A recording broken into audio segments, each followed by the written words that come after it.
right, so far, you wanted a hospital story. You fucking malingerer. You wanted a hospital story when I told you on one of these programs we've done over the last week or so that I'd been visiting my cousin Larry in the hospital.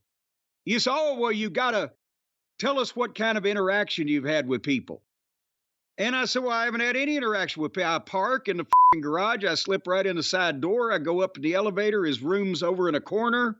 I don't see nobody.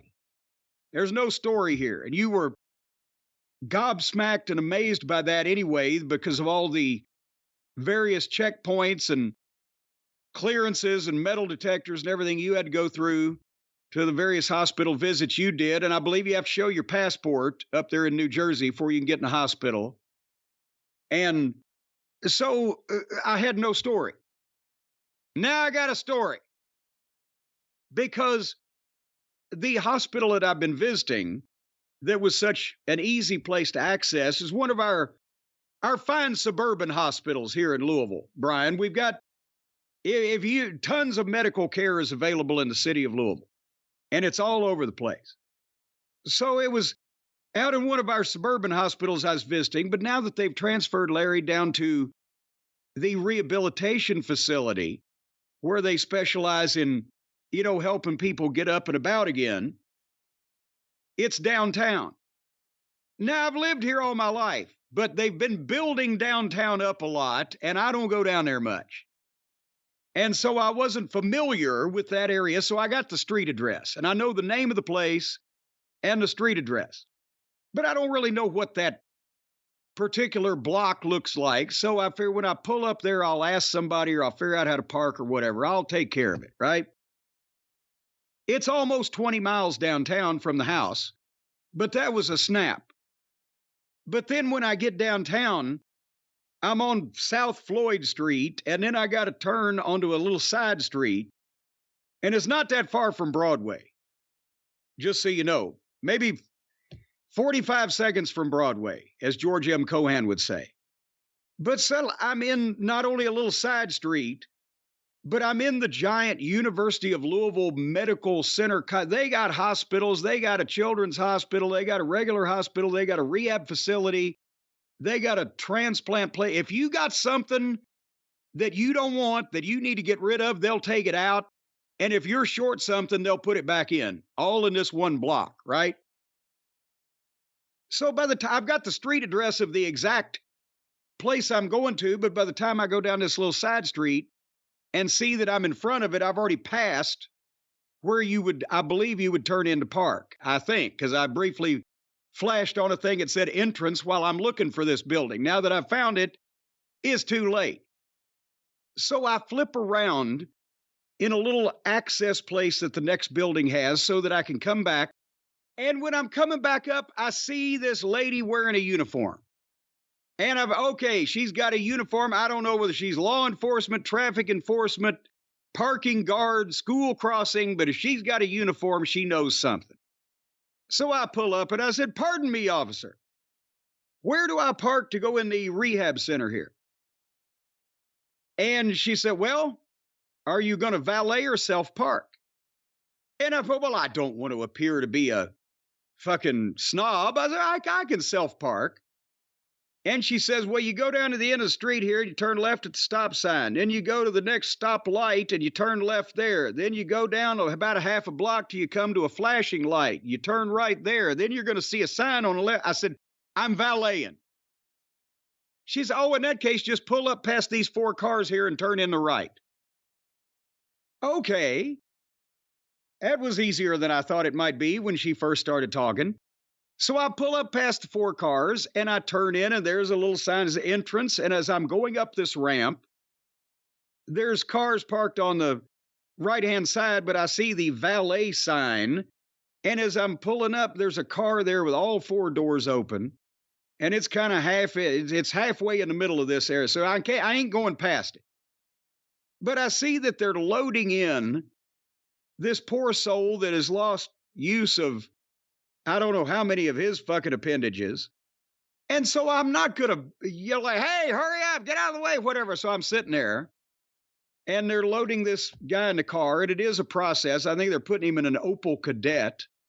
So they grease him up with Vaseline, get him in the fucking back seat. And then when they pull out, here comes the valet guy. And I said, "Are you the valet, sir?" "Yes." I said, "Well, I'd like to valet."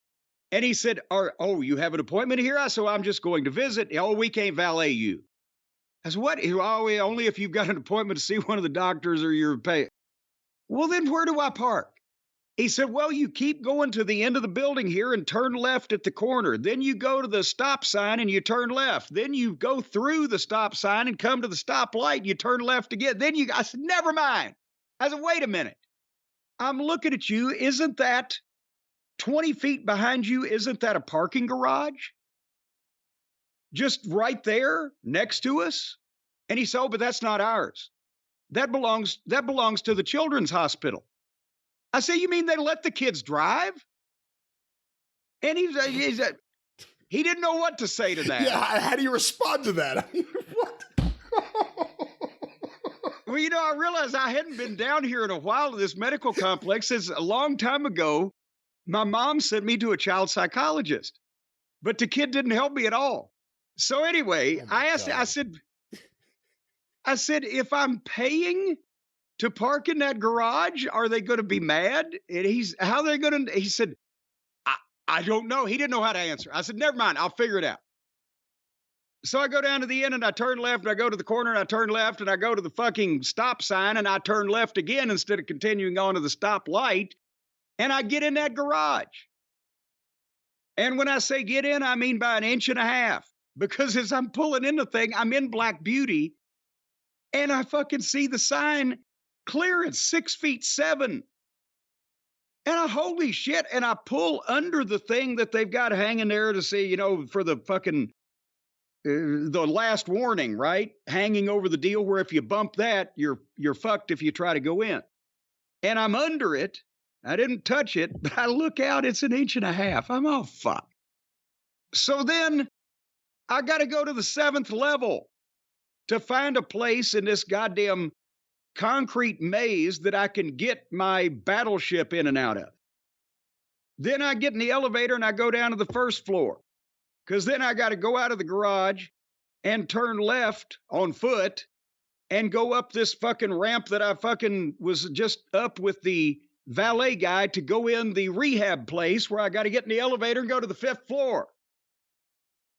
So by the time it took me longer to go from the front of the building to just park and go to the room than it did to drive the almost 20 miles that it took to go from the house to downtown to the building. So once I got there, I had a very nice visit, but it was somewhat of a process to get in and out of this place. It's not like you're not going to zip. This is not a 7-Eleven. You're not just zipping in and zipping out. It's not a convenience store.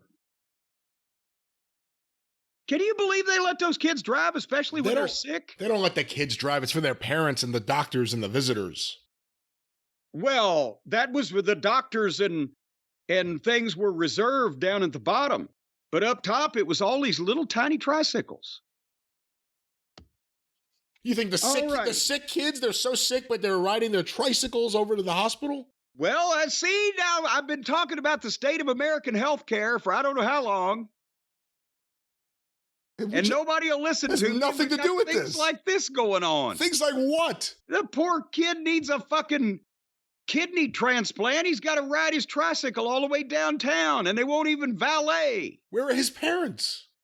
That's a good question. I'd like to know that too. Where's this kid's parents when he's riding his tricycle all the way downtown to get a kidney transplant? That's another thing wrong with this country. The absence of the parental unit in these children's lives. No wonder they're out under the overpass riding their tricycles and fucking skipping rocks in the sewer at 2:00 in the morning.